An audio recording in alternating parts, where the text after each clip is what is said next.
There are no entities of any kind that truly and permanently exist.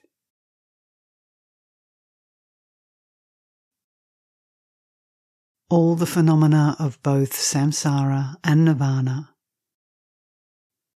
even appearances seen as the deity,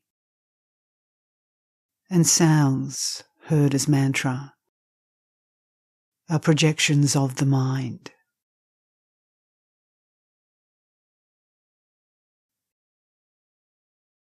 If you search for the nature of this mind, you will find that, as it is said in the Prajna Paramita,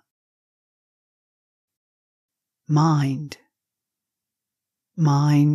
does not exist. Its expression is clarity.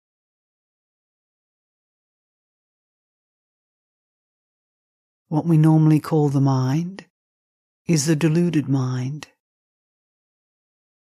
a turbulent vortex of thoughts, whipped up by attachment, anger, and ignorance.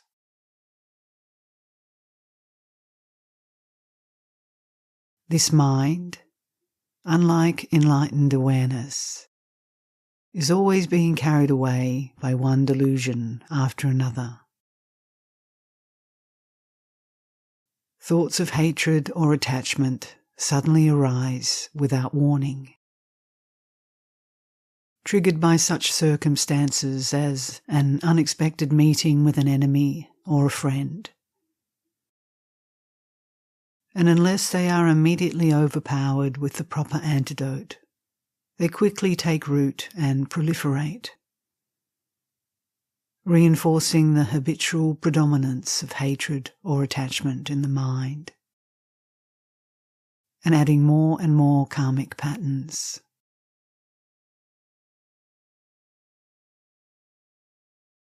Yet, however strong these thoughts may seem, they are just thoughts and will eventually dissolve back into emptiness.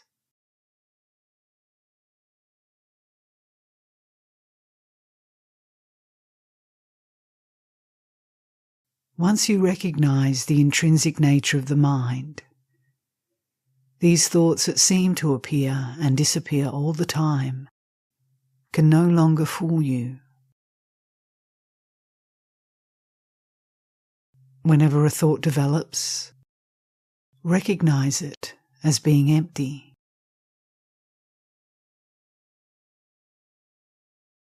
That thought will immediately lose its compelling power and will not generate attachment and hatred.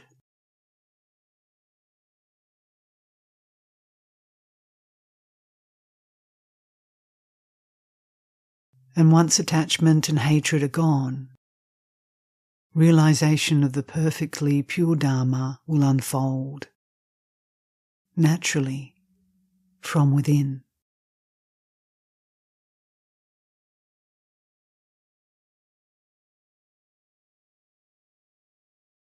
Indeed, try as you might, there is no way you will ever be rid of your attachment and hatred, as long as you keep believing that they arise because of the external objects or circumstances to which they are connected. The more you attempt to reject external phenomena, the more they will spring back at you.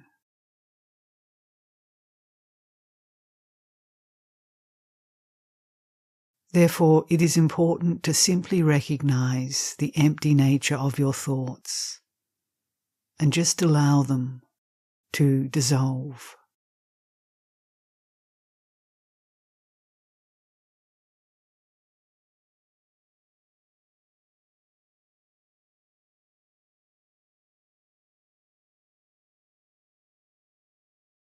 When you know that it is the mind that both creates and perceives samsara and nirvana, and also that the nature of mind is emptiness, then mind will no longer be able to delude you and lead you around by the nose.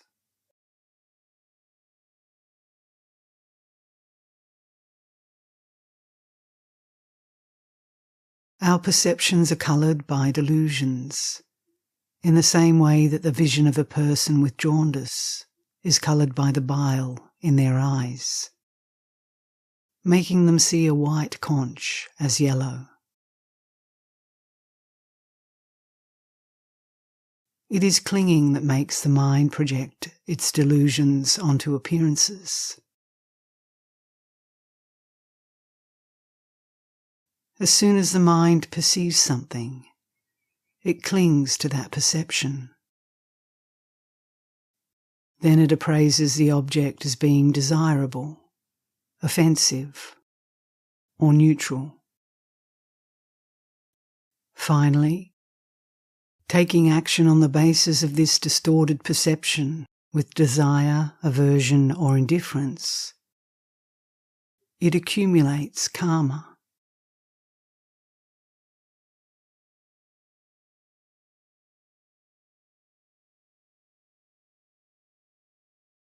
To cut through the mind's clinging, it is important to understand that all appearances are empty. Like the water you might see in a mirage.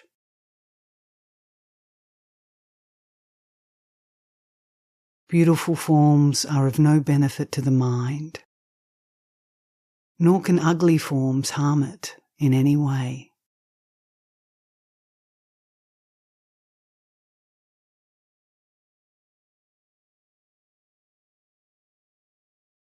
Sever the ties of hope and fear, attraction and repulsion, and remain in equanimity, in the understanding that all phenomena are nothing more than projections of your own mind.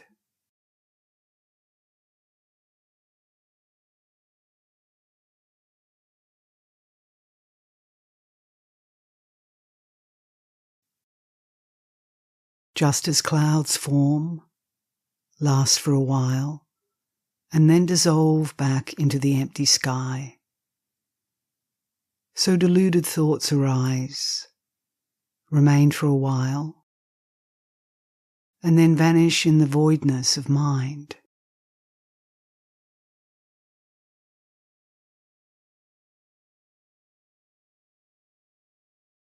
In reality, nothing at all has happened.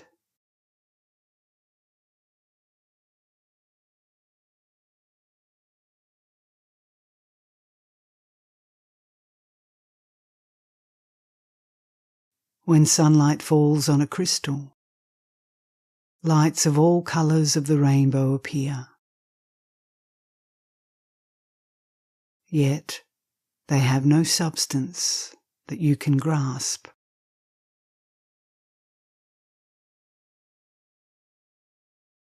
Likewise, all thoughts in their infinite variety, devotion, compassion, harmfulness, desire, are utterly without substance.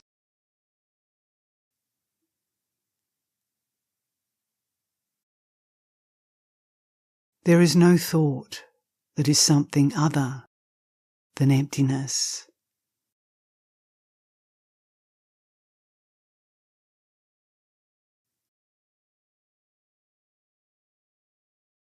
If you recognize the empty nature of thoughts at the very moment they arise, they will dissolve.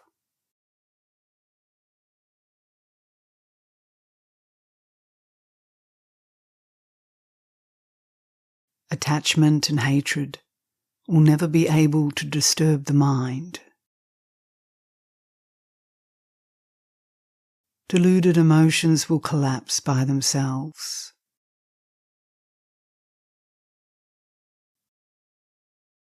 No negative actions will be accumulated, so no suffering will follow.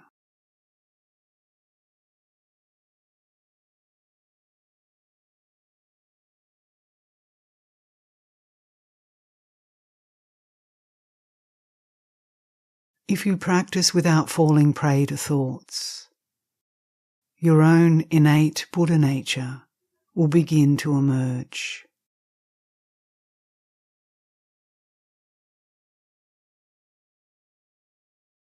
Meditative experiences will increase, along with devotion and compassion. Just as the sun's rays increase in power when focused through a magnifying glass.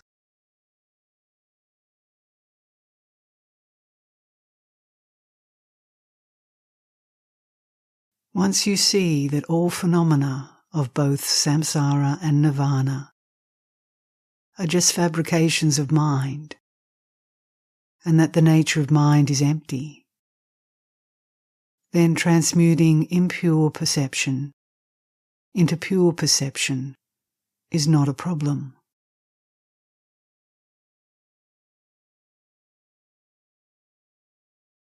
All phenomena are simply revealed as primordially pure.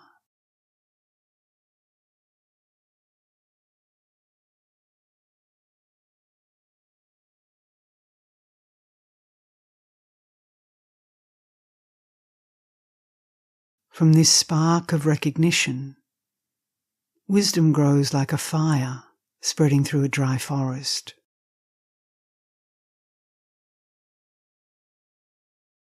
Once you recognize the true nature of mind, this whole fiction of relative appearances and your attachment to them will simply cave in.